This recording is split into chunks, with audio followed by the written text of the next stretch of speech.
you're going to need to drink more water, just like if you were climbing a mountain, Now, something that you put on your bio when you scheduled this was that you actually went to Iraq. Something I don't Mhm. think people understand is I think they tend to think the CIA goes worldwide, the FBI stays kind of at home.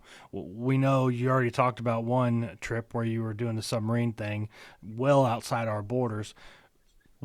There's a stigma behind that, but how true is it? Is the FBI supposed to operate here? Do they operate worldwide? And what has your experience been doing that? The FBI operates worldwide. We have a very different mission than the CIA. So we don't necessarily, it's not necessarily a duplication of efforts. We don't really, we cross paths on the intelligence side, but on law enforcement side, I think the first FBI overseas office was in London, opened in 1947.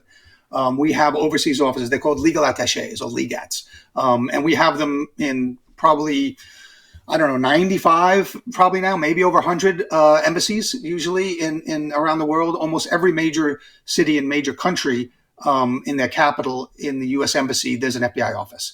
And it's anywhere from a 2-agent office to, like in Mexico City or in London, you probably have 15 agents assigned full time to that office. They're mainly liaison, but they do a lot of other things as well. They work with the CIA, they work with their international partners. So we have agents everywhere. When I got to Iraq, my first tour in Iraq was in 2005. I was over there as a trainer. So I took a training team. I was the senior guy on a training team. And so we were training the Iraqi police in how to do investigations, how to write up reports, because up until then, the police really didn't do anything. The military did everything. Right. And there was no constitution. And so this was early, right? I was in 2005. So the Coalition Provisional Authority, Paul Bremer and his team were actually helping fashion the new constitution there and stuff. So we were teaching them how to do interrogations and stuff, And so I had interpreters, 2 of whom I've moved back here to the States.